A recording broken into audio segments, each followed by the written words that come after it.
It began as an ordinary night, quiet, predictable, even mundane in its stillness. The kind of evening where porch lights flicker automatically and neighborhood dogs bark at passing shadows. In a quiet residential neighborhood tucked behind rows of well-maintained houses, nothing seemed out of place.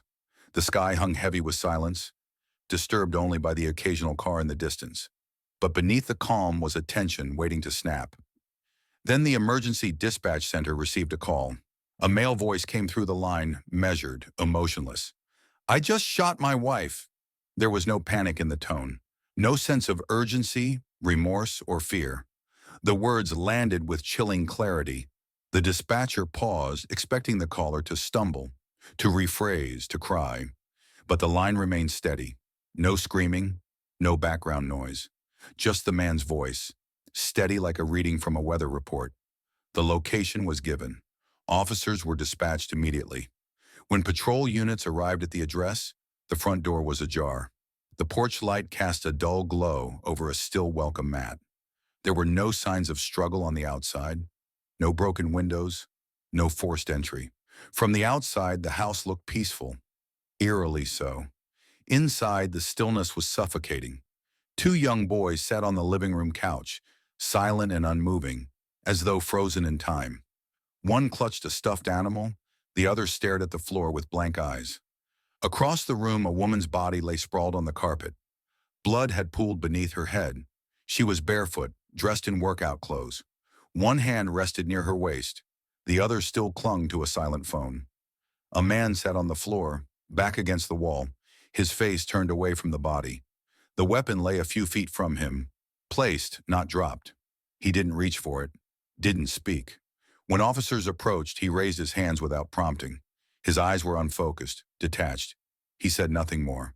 There were no signs of forced confrontation, no broken furniture, no overturned items. The scene was controlled, almost too clean. The children were escorted from the room. They didn't cry. Trauma doesn't always scream. It often arrives in silence. The woman was declared dead on the scene. No resuscitation attempts were made. Her name was April. She was 40 years old. The man was taken into custody without resistance. His name was Michael. To the officers, he looked vaguely familiar. It wasn't until the transport officers ran his information that the realization hit. He was an actor, not a household name, but known enough.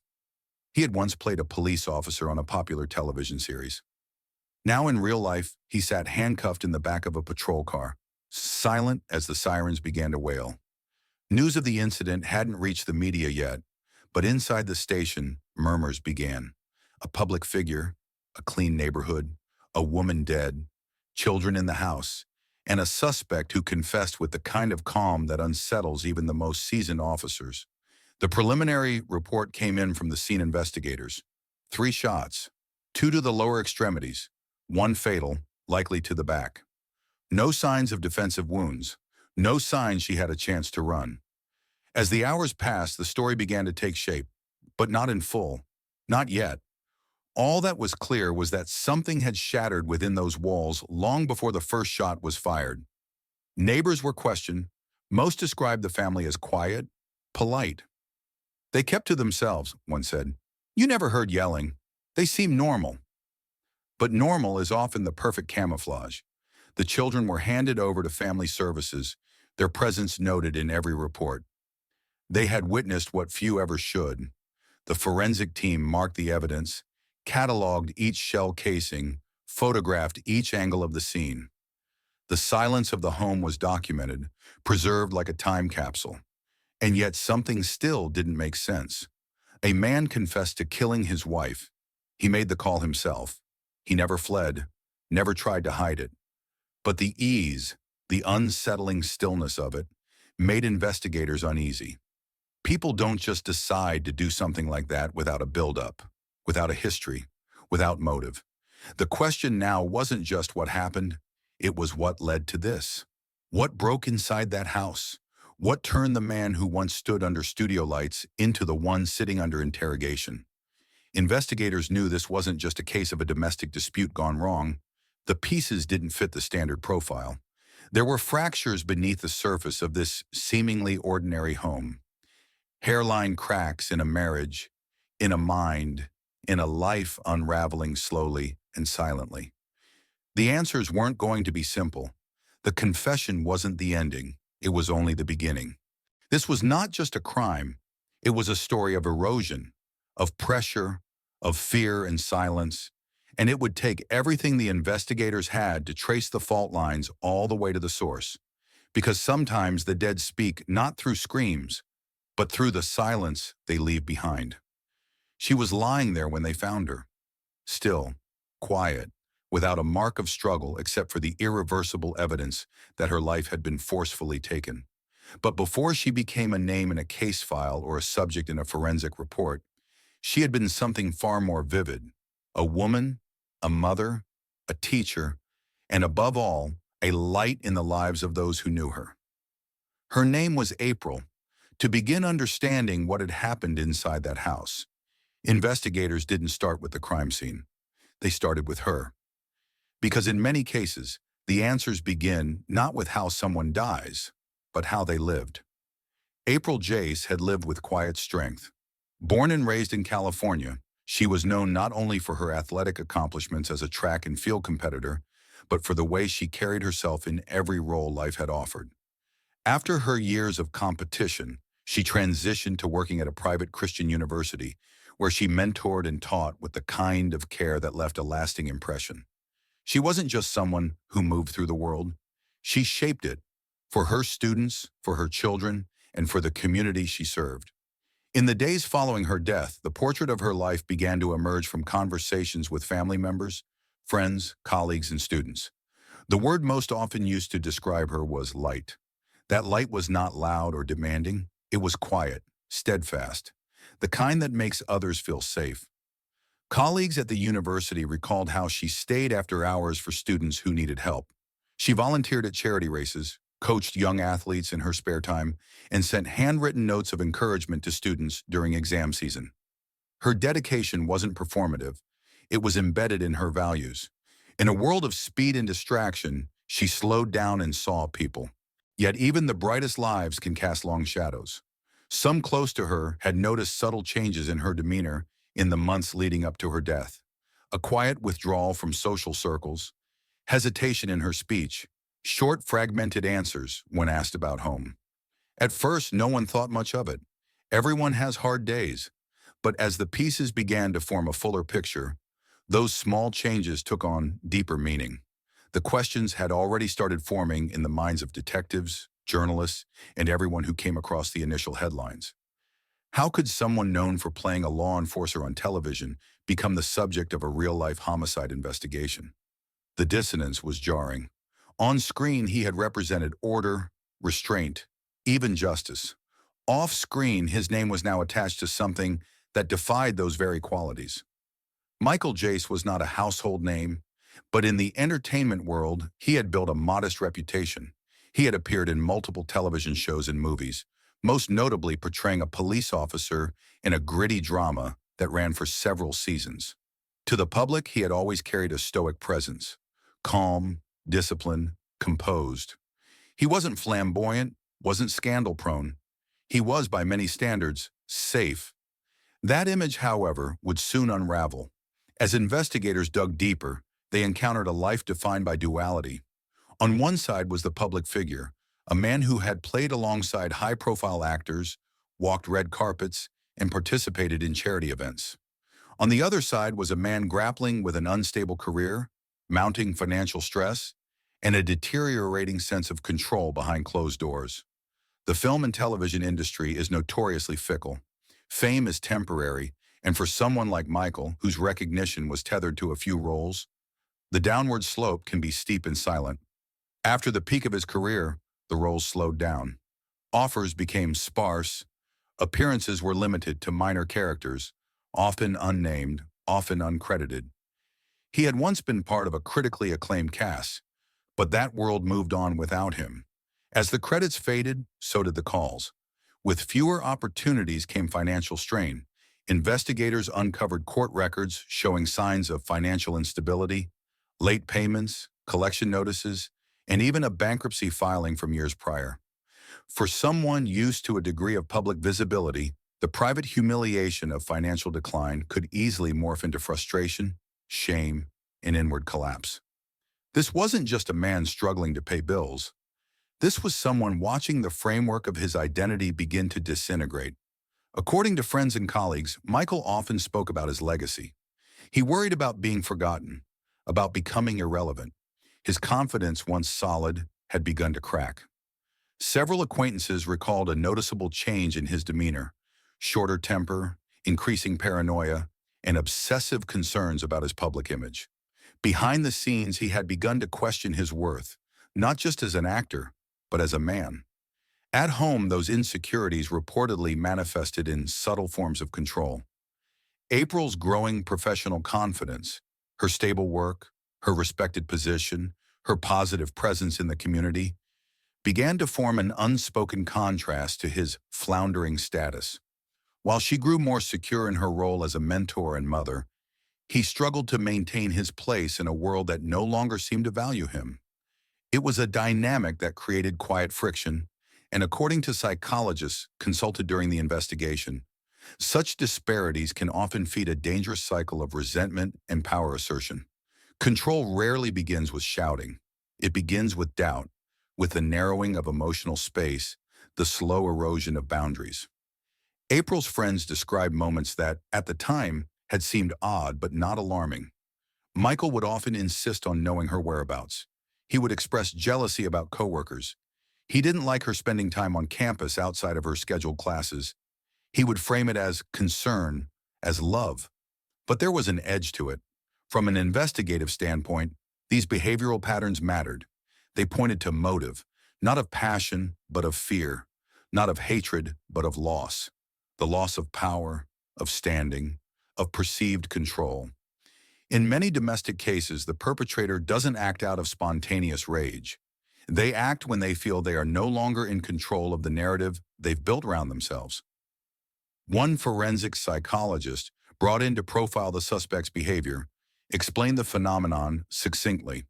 When someone builds their identity around external validation, career, status, authority, and that structure collapses, they look for the nearest point of control to reclaim it.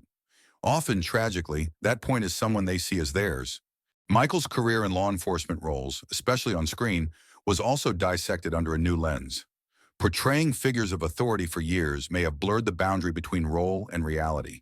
Some suspects cling to those personas long after the cameras stop rolling. There is a documented pattern in which former public figures experience what's known as perceived irrelevance syndrome, a psychological state where the individual begins to act out in destructive ways as a subconscious attempt to reassert their importance. Investigators didn't jump to conclusions, but the indicators were consistent. The shift in emotional stability, the loss of control, the emerging resentment, the failed attempts to regain status. It was a slow descent, not a fall. Adding to this psychological profile was the fact that there were no prior reports of domestic violence, no calls to the police, no history of physical altercations. But that didn't mean abuse wasn't present. According to data, a significant portion of domestic abuse cases, particularly psychological and emotional abuse, go unreported for years, if ever. Victims often minimize the signs until it's too late, especially when the abuse wears a mask of concern. From the outside, the family appeared intact. Two sons, both young, both described by neighbors as polite and well-behaved, a wife active in the community, a father who smiled for photos and waved to the neighbors. No one saw this coming, but law enforcement professionals know better than to trust appearances. The question they began to ask wasn't whether this had been building, it was how long. In April's private journal, investigators found more than anxiety. They found patterns. There were specific days she felt unsafe, specific moments when she considered leaving, specific entries where she rationalized staying. This is what experts call the cycle. Tension builds, fear rises, doubt creeps in, but the victim stays, not out of weakness, but often out of hope. Hope that the person they love will return to who they once were. Hope, unfortunately, doesn't prevent tragedy. As investigators compiled a fuller psychological profile of the man now sitting behind bars, what emerged was a portrait of collapse, not just of a marriage or a career, but of an identity, one crafted in front of cameras, reinforced by public perception, and ultimately betrayed by private reality. There is a dangerous gap between who we pretend to be and who we are when no one is watching. For Michael, that gap widened over time until it broke open in the most irreversible way possible. The crime scene was clinically silent, and yet it screamed, not with noise or violence, but with the weight of what had happened, and more hauntingly, what hadn't. No shattered glass, no furniture overturned, no signs of a struggle that one would expect in a moment of desperation or defense. The house was still, too still. It was the kind of quiet that doesn't come after peace, but after surrender. When forensic investigators stepped into the residence, they didn't just walk into a house. They entered a layered narrative, built over years, concealed behind clean carpets and staged family portraits. The entrance hallway led to an open-concept living space with soft lighting, neutral-tone furniture, and a sense of domestic routine. Toys were neatly placed in bins. A school backpack sat by the door, its straps folded with care. The television remote rested where it always had, suggesting the ordinary had been abruptly interrupted by something irreversible. April's body lay in the center of the living room, partially on the rug, partially on the hardwood floor. The blood had dried along the edges of her athletic wear. The forensic pathologist noted 3 bullet wounds, 2 through the lower extremities, and one that had likely caused instantaneous fatal trauma. What was chilling, however, wasn't just the injuries, it was their sequence. Based on the angle, trajectory, and entry points, the team determined that the shots had not been fired in rapid succession. There were pauses, moments, deliberation. The implication was that the victim had time between the first and final shot, time not just to experience physical pain, but psychological terror. She had known what was coming. On a side table near the sofa, investigators found a phone with an unsent message still open, a text that read only 3 words. "I feel unsafe." It hadn't been delivered. The timestamp suggested it had been typed minutes before the emergency call was made by the suspect himself. There were no fingerprints on the screen. It was likely she had typed it, then dropped the phone. There was no forced entry. The door had been locked from the inside. No signs of struggle existed within the master bedroom, kitchen, or hallway. The front window blinds had been slightly drawn but not completely closed, suggesting that the house had been prepared for routine, not confrontation. What stood out to the lead crime scene analyst was the chilling organization of the surroundings. The weapon, a legally purchased handgun, had been left beside the body, not tossed but placed. The position suggested no panic, no attempt to flee, and no attempt to fabricate a narrative of intrusion. It was as if someone had completed a task and then waited for the consequences to arrive. In the kitchen, a cup of tea still sat on the counter. The water had long gone cold. The steeping bag had stained the ceramic a dull amber. There was food in the microwave, uneaten. On the refrigerator were 3 magnets shaped like animals, each holding drawings, stick figures of a family, smiling, hand in hand under the sun. Below one of the drawings, a small note in a child's handwriting read, "I love you, Mom." Nothing was out of place, and that was the most terrifying part. Experienced investigators know that not every violent act is explosive. Some are methodical, preceded by patterns, quiet resentments, invisible escalations. This wasn't a scene born of chaos. It was the end result of something simmering, something that had taken root and grown in the silence. Interviews with the responding officers confirmed the children's presence in the house during the incident. They had heard everything. One of the boys had told a social worker later that night, "Mom said she didn't want to argue." It was one sentence, but it anchored the unfolding narrative. April had not fought back, not physically. She had tried to diffuse, to de-escalate, to reason. That's what victims often do when the threat comes from someone they know, someone they once trusted, someone they believed might change. In her desk at the university, where she worked as a student mentor, colleagues helped investigators collect her belongings. Among them was a sealed envelope addressed to my boys. Inside, a letter dated several months prior. It was not a goodbye letter, but a message of love, encouragement, and clarity. In it, she wrote about the importance of kindness, about standing up for others, about choosing peace when possible. Now, those words would serve not only as a legacy, but as context. The forensics team also examined the pattern of the blood spatter. It was localized tight. There had been no movement after the initial impact. April hadn't tried to crawl or escape. She had likely fallen immediately. This meant she had either been cornered or caught off guard. The absence of defensive wounds confirmed she never raised her hands to protect herself. She never had a chance. As detectives studied the reports, it became increasingly clear that the act had been committed within the bounds of familiarity. The attacker had known the layout of the house, had known when the children would be quietest, and had known what time she would return home from work. It was premeditation wrapped in routine. From a prosecutorial perspective, these details mattered. They demonstrated intent, not just in the action itself, but in the orchestration leading up to it. The scene lacked impulsiveness. It was too quiet, too composed, too final. And yet, among all the evidence, one piece struck a deeply human chord. In the hallway behind a framed family photo, a child had scribbled a message in pencil, almost erased. It read, "Sometimes I get scared when they whisper." It was a window into a house that, from the outside, looked whole. Within 48 hours of the incident, the home was fully processed, photographed, and sealed. The physical evidence painted a picture, but it was the silence, the absence of disarray, the presence of order, that said more than the forensics ever could. This wasn't just about what happened. It was about how easily it had happened in a place meant for safety. In every neighborhood, there's a house that keeps its lights on late, that waves at neighbors, sends holiday cards, waters the lawn. No one thinks to ask what happens behind those doors. In this case, what happened behind them would change lives forever. Not just because of what was done, but because of how little was said until it was too late. They were there when it happened. Two children tucked inside the walls of their own home, bearing silent witness to an act that would reshape the rest of their lives. They were not simply present. They were surrounded by the sounds, the sights, the ruptured reality of what should have been an ordinary evening. In any investigation, witness statements are critical.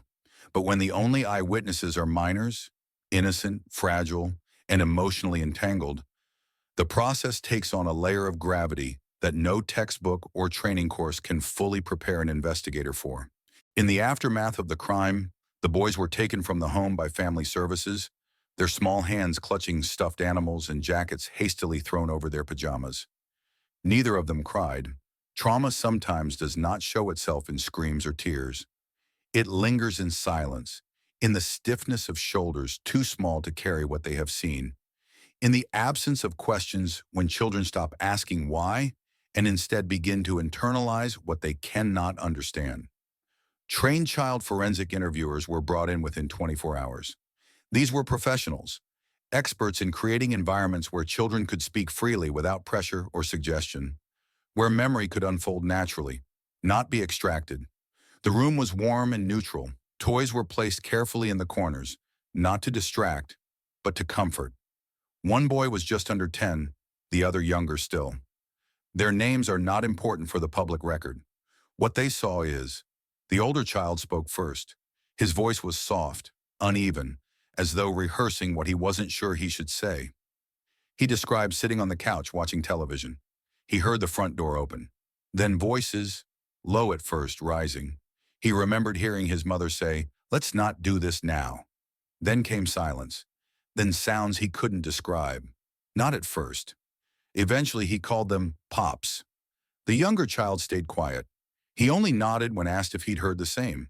When asked what happened next, the older boy said something that would reverberate through the entire case. "I saw Mom fall." The words were stated without drama, just fact. Children, especially those exposed to trauma, often describe events in blunt, literal terms. There's no need for metaphor. Reality has already struck too hard. He also said he remembered hearing a voice, a male voice, saying something strange. Something about heaven. The investigators noted the phrasing, the lack of fear in the delivery, and the fact that neither child had run, hidden, or cried. until after the emergency responders arrived. That spoke to something else entirely, familiarity. Not with the violence itself, but with the voices, the dynamic, the tension that had preceded it. The fear hadn't begun that night. It had already lived in that house. Psychologists working with the family described the children's behaviors as consistent with chronic exposure to emotional distress. There were signs, withdrawn responses, over-alertness, nervous fidgeting, not indicators of direct abuse, but of environmental instability. One child flinched when someone raised their voice in another room. Another repeatedly asked if they had done something wrong. These were the echoes of living in an environment where control had replaced comfort and vigilance had replaced trust. For the legal team, the statements from the children were essential but had to be handled with extreme caution. Courts are notoriously careful with child testimony, especially in criminal cases involving a parent. Statements had to be corroborated, carefully transcribed, and interpreted with the assistance of clinical experts. The children would not be paraded through a courtroom. They had already endured more than enough. One critical piece emerged from the interviews. The older boy mentioned that this wasn't the first time he had seen his parents argue. He said it happened a lot, but quietly. He remembered his mother going to her room alone afterward. He said she didn't yell. That detail resonated deeply with investigators.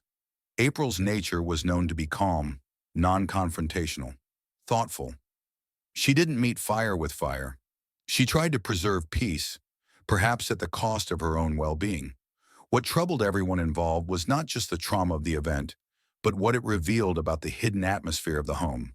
A place that should have been safe had been tense for a long time, and the children, too young to articulate it, had been carrying that weight without ever being heard. Social services began working to place them with extended family, carefully evaluating relatives for stability and emotional availability. Meanwhile, trauma specialists prepared long-term therapy plans, recognizing that the road ahead would be long, uneven, and dependent on the right support. The boys' futures would be shaped not just by the loss of their mother, but by the shadow of how she was lost. Investigators, too, carried a quiet burden. The crime scene was hard. The interrogation would be harder, but nothing compared to sitting across from a child who has seen what should be unseeable. Their notes became more than procedural documentation. They became part of a broader moral imperative to ensure that the case was handled with absolute clarity, that no detail was missed, that no excuse could distort what had happened, and perhaps more importantly, that the story wouldn't end with a verdict, but with a recognition of what allowed this tragedy to unfold. The culture of silence, the social perception that certain families, professional, educated, public-facing, are immune to domestic instability. The children's accounts crack that illusion open. This chapter of the investigation was about more than evidence. It was about understanding. Understanding how children navigate trauma, how they remember it, how they carry it, and how, despite everything, they still find ways to protect themselves from the full weight of it, at least until the adults in their lives are ready to carry it for them. There is no resolution here, only continuation. In every major crime, there's a turning point, where the weight of evidence begins to shift from suspicion to certainty, from mystery to meaning. In this case, that turning point didn't arrive in the form of a dramatic confession or a sudden witness revelation. It came quietly in packets of data, stored texts, time-stamped calls, metadata, and fragmented records from a digital life that had remained invisible until now. April's phone, recovered at the scene, was found only inches from her hand. The screen was dark, the battery still holding a charge. It was later examined by the digital forensics team, who cloned its contents and began a slow, methodical dive into the last few days, and more crucially, the last few hours of her life. What they found was not sensational. There were no secret affairs, no hidden double lives, no explosive messages. But what emerged was, in some ways, more disturbing. A breadcrumb trail of quiet, calculated control.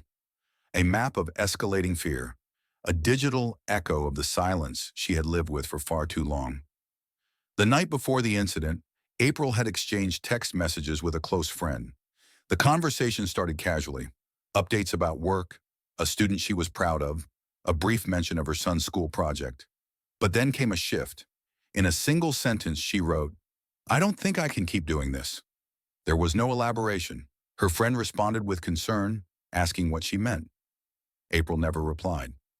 2 hours before her death, a call was made from April's phone to her husband's number. An unanswered call that lasted exactly 5 seconds. Investigators speculated that she might have called from her car as she was driving home. Possibly a routine call. Possibly an attempt to de-escalate something she already anticipated. There were no voicemails left, no further calls made, just that one. Inside her text logs, a few unread messages stood out, particularly one from a friend that said simply, "Let me know if you want to talk. I'm here." It had been sent just an hour before April returned home. That message was never seen. Parallel to the digital examination was the forensic reconstruction of the shooting itself. A ballistic analyst presented the sequence in painstaking detail. The first shot, fired from an intermediate distance, struck April in the back of her leg. The trajectory was downward, suggesting she had been either walking away or turning at the moment of impact. It was not an incapacitating wound, but it would have dropped her to the ground. The second shot came seconds later. It hit the opposite leg, again from behind. It was lower than the first, passing cleanly through soft tissue. Not immediately fatal, not even life-threatening. At least not yet. The pathologist noted that the spacing and timing of the wounds indicated deliberation, control, precision. The final shot was fired last. The entry point was just below the shoulder blade. It pierced the heart. She died within seconds. There were no defensive wounds on her arms or hands, no scratches, no bruises from a struggle. She hadn't raised her hands to shield herself. She hadn't run. Forensic specialists determined that April was likely on the ground when the final shot was fired. She may have been trying to speak, to crawl, to reason, but she was given no chance. Meanwhile, investigators began to build a broader behavioral profile based on interviews with April's inner circle: friends, co-workers, neighbors. What emerged was a picture of a woman who had grown increasingly isolated over the previous year.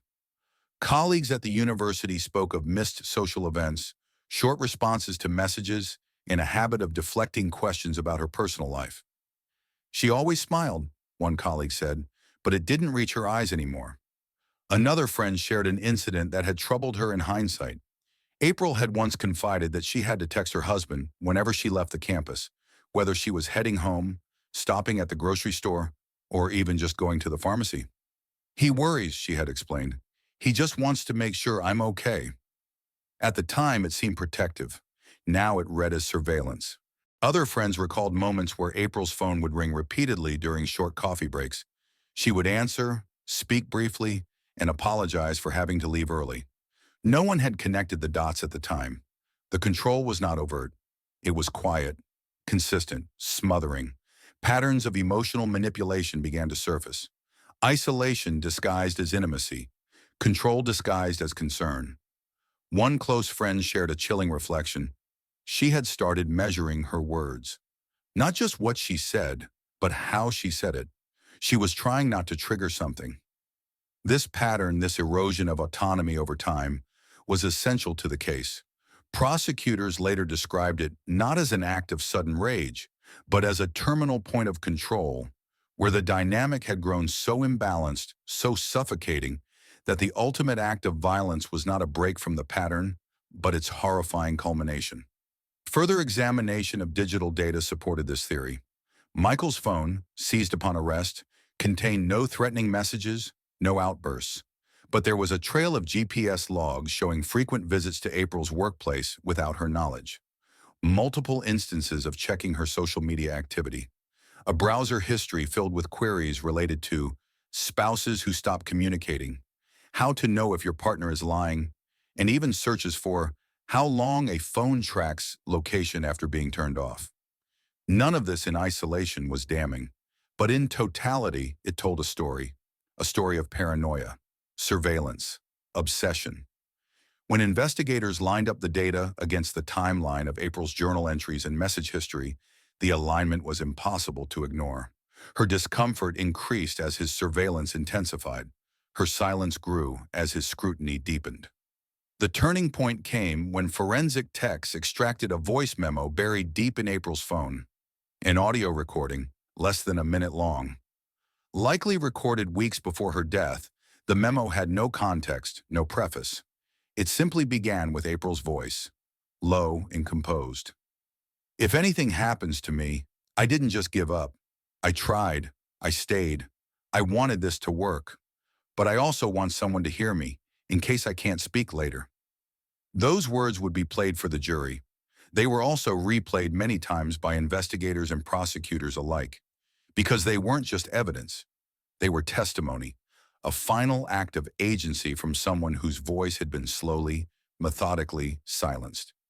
April had left a digital trail, not loud, not dramatic, but undeniable. Through her phone, her texts, her recordings, her silence, she had told her story, and now it was finally being heard. In the months that followed the tragedy, the headlines continued to circulate. Public interest in the case remained high, not because it involved a celebrity in the traditional sense, but because it so violently shattered an image that many people believed in. The idea that success, education, and a good neighborhood were safeguards against darkness. The courtroom would become the stage where perception met truth, and where justice, slow and methodical, began to sharpen its edge. The trial opened on a cloudy morning. Reporters gathered at the courthouse steps, microphones poised, lenses aimed, as if expecting something theatrical. But this case, from its beginning, had never needed embellishment. It carried its own weight in silence, in loss, in what had been taken away from two young boys who would never again feel their mother's hand on their shoulders after a bad day. Inside the courtroom, the atmosphere was clinical, respectful, yet tense. The defendant entered in a suit, not the one worn on television sets or red carpets, but a muted conservative version of the public figure he used to be.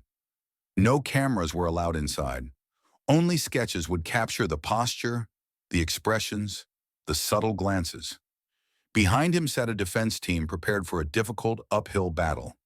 Before him, the prosecution, armed with data, with emotion, with the voice of a woman who could no longer speak for herself. Jury selection was painstaking. The defense pushed to remove potential jurors who admitted to recognizing the case from media coverage. The prosecution sought those who understood emotional abuse, the patterns of domestic control that leave no visible bruises. In the end, a group of 12, diverse in age, race, and background, was seated to determine whether a woman's death had been spontaneous or part of a broader, more insidious erosion. The prosecution began with the 911 call. The voice, calm and clear, "I shot my wife." The jury listened to the recording, not with shock, but with quiet dread. The calmness in the tone, the absence of panic, set the tone for what the state would argue was a calculated act. They moved next to the crime scene photos, presented with caution and care. The images were clinical, not graphic, but the positioning of the body, the locations of the wounds, the weapon's proximity, each detail told a story that words could not distort. An expert in forensic ballistics walked the jury through the order of shots, their angles, and what they revealed about the attacker's intent. There was no sign of a struggle, no evidence of mutual violence. The forensic pathologist reinforced this with the autopsy report. April had not raised her arms to defend herself. Her wounds, he stated, were inflicted with precision. But the case's true power came not from the science, it came from April herself. Through her messages, her journal entries, and the now famous voice memo, the prosecution wove a timeline of fear. They didn't attempt to paint her husband as a monster, but as a man whose desire for control had metastasized into something deadly. Witnesses described April's emotional shift in her final year. Her withdrawal, her hesitation to speak about her home life, her deflections when asked simple questions about her marriage. A colleague from the university took the stand and recalled a conversation where April had said, "He doesn't hit me or anything. It's just hard to breathe at home." Those words echoed through the courtroom like a quiet scream, one that had come too late to stop what was coming, but not too late to matter. Another friend testified about receiving a text from April the night before her death. I'm not sure how much longer I can keep pretending this is fine. The defense objected to the statement being admitted, but the judge allowed it under the state of mind exception. It was not hearsay, the court ruled. It was context. It was truth. Then came the children's voices, presented through recorded interviews, not live testimony. The jury heard the voice of a child describing what he had seen. I saw Mom fall. Then there was more noise. Then she didn't move. The recordings were played with respectful brevity, accompanied by commentary from the child psychologist who had facilitated the interviews. No one in the room moved. Even the defense sat in silence. When it was their turn, the defense focused on emotional instability. They argued that the defendant had not planned the act, that he was under immense personal and financial stress, that the incident was spontaneous, a tragic, impulsive event fueled by desperation, not design. They attempted to question the validity of April's private recordings, suggesting they were misinterpreted or taken out of emotional context. They suggested she had exaggerated her fear, that perhaps she was projecting anxiety not grounded in reality. But the prosecution rebutted with one of the most powerful segments of the trial, a timeline presentation that merged April's digital history with her husband's movements, gathered from his GPS data, his internet search history, and witness accounts. It showed how in the weeks leading up to her death, he had become more controlling, more agitated, more volatile in ways that, individually, might seem insignificant, but together formed a chilling mosaic. He had searched online for content about marital conflict. He had been seen sitting in his car near April's workplace for long periods of time. He had accessed her phone account logs. All of this, the prosecution argued, pointed not to a man who snapped, but to one who escalated. In closing arguments, the prosecutor stood before the jury and said simply, "This case is not about celebrity. It is not about a broken marriage.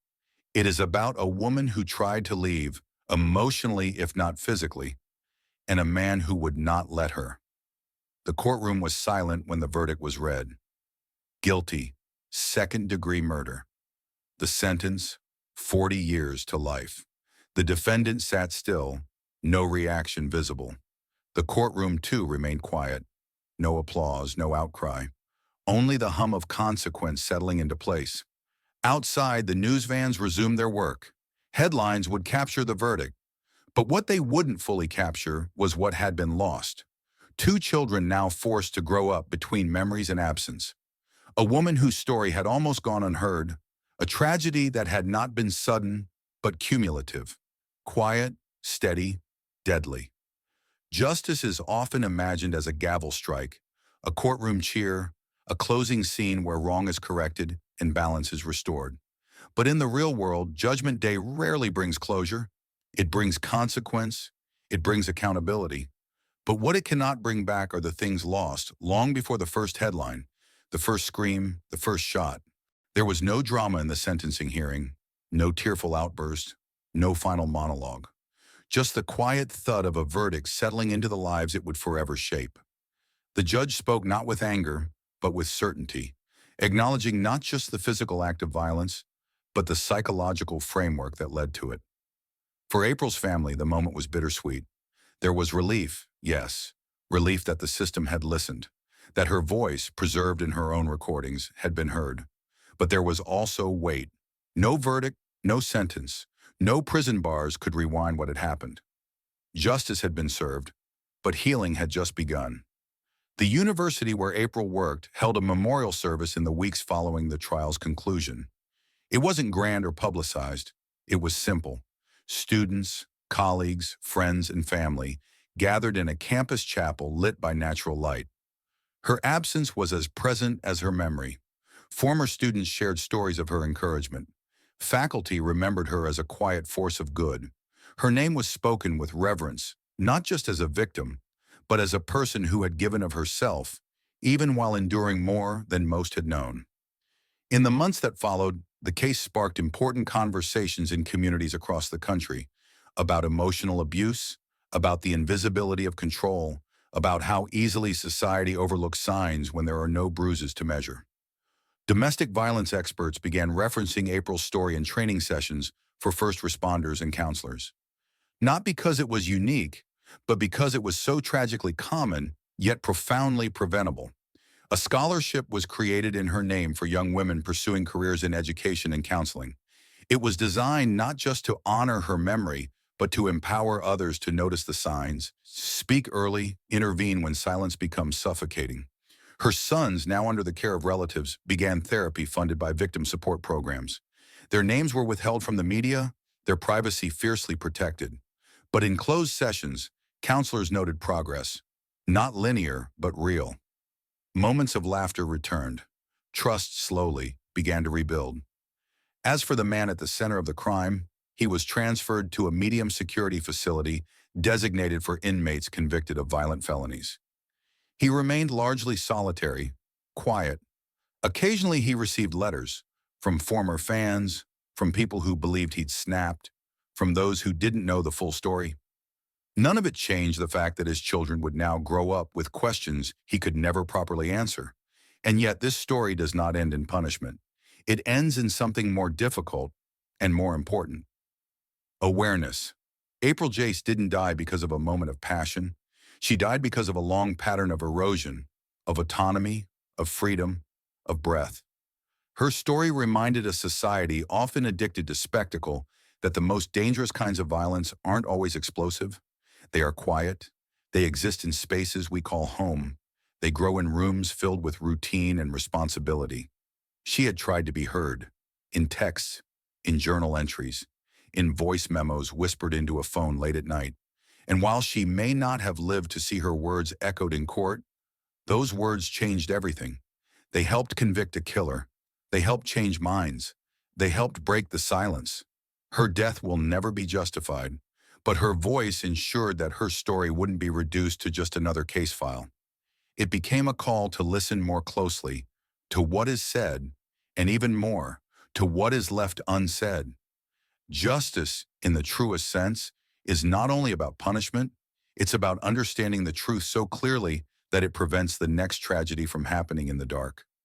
In the end, April Jace's story was not only a cautionary tale, it was a human one. And it will continue to live, quietly and powerfully, in the lives she touched, the system she helped awaken, and the silence she dared to break. Thank you for watching our video. Please subscribe, follow us, and leave a comment. It truly helps us keep bringing you gripping and thought-provoking true crime stories.